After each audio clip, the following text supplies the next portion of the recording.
Welcome back to the Deep Dive, where we really get into the source material for you and pull out the most interesting insights.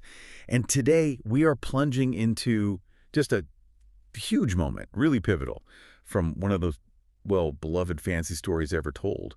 We're talking about the fall of Boromir and that defining choice Aragorn makes right after. Yeah, we've really poured over the notes, chapter reviews, focusing hard on the Two Towers, trying to understand how just one character's sacrifice, fundamentally reshapes the whole journey. Where everyone left. Sure. The rest of the Fellowship, exactly. It's way more than just a sad ending. It's a massive pivot point.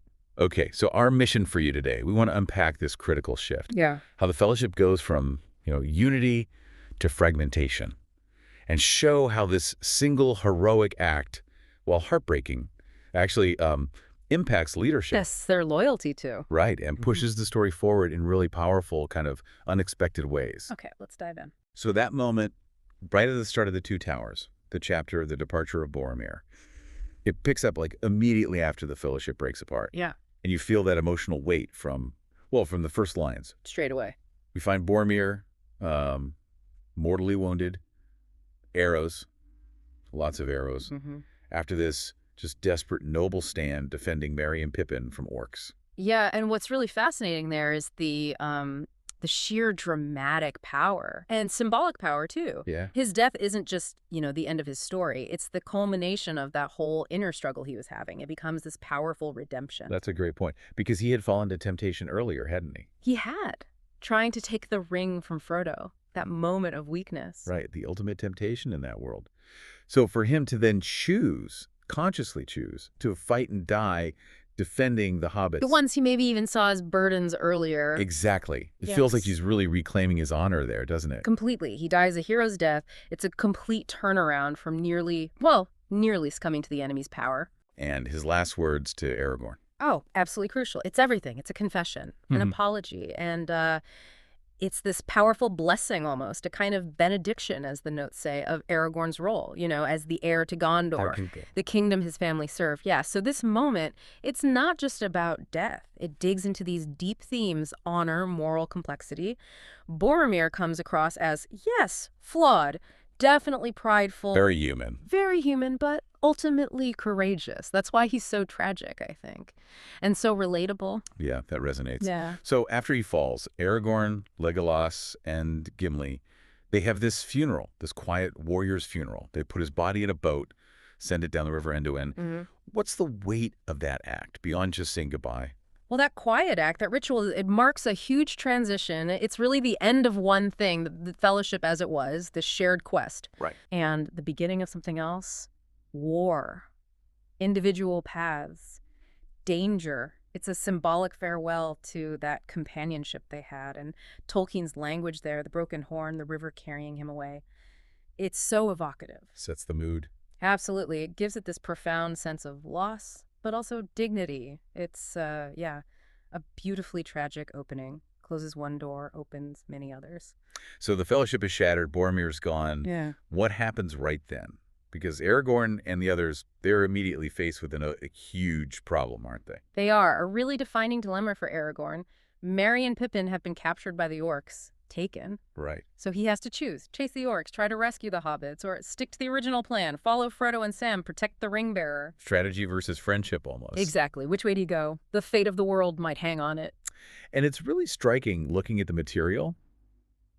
He doesn't seem to agonize too long over it. He chooses friendship. He chooses the hobbits. He does. That feels like a massive moment for him, personally. How does that shape him? Oh, it's huge for his character arc. It's not the prophesied king making a cold calculation. Like a general moving pieces on a map. Great. Not just thinking about the greater good in abstract terms.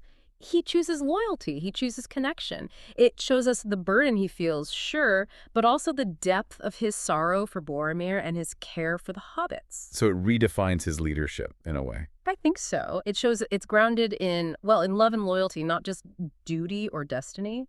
And that pursuit across Rohan with Legolas and Gimli, it's driven by that. It kicks off one of the really compelling storylines in the Two Towers. It's like you see the king emerge, but not through claiming a throne, but through through service to his friends. Well put, yeah. Okay, so Boromir's death, it obviously fractures the group. The fellowship is broken, physically separated. But the analysis we looked at really highlights that the bonds between them aren't destroyed. Not at all. How does that work? How can it be broken but still strong? Yeah, it's a bit of a paradox, isn't it? But Tolkien handles it brilliantly. Boromir's death isn't just an end. It acts as this powerful catalyst. It forces new beginnings.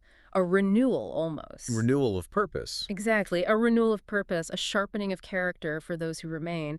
And it definitely gives the story new momentum. Even though they're apart, that shared loss, that shared history, it actually deepens the connection in a way. They're still fighting the same fight, just on different fronts. Precisely. And honoring Boromir's sacrifice in their own ways, those connections remain incredibly strong. And Tolkien's writing really carries that feeling. The solemn language, the pacing, The descriptions. the imagery, the river, the horns fading, the sounds of pursuit. Yeah. It all reinforces that mood, doesn't it? That mix of mourning and forward motion. It really does. It underlines that idea that even when things fall apart, maybe especially then, new strength and purpose can emerge. Those core connections hold firm. Sometimes they even get stronger through the hardship. So wrapping this up, what's the big takeaway for you listening to this? Boromir's fall. It's clearly more than just a sad death scene. It's the trigger.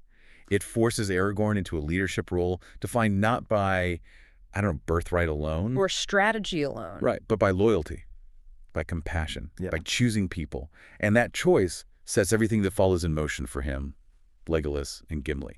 A totally new path. And maybe something to think about is, how often moments, like the moments of loss or sacrifice or things not going to plan, not just in big fantasy epics, but maybe in our own lives, how often those moments become the very things that push us towards a new purpose or help us figure out what connections truly matter. It makes you think, where does real strength, real leadership actually come from?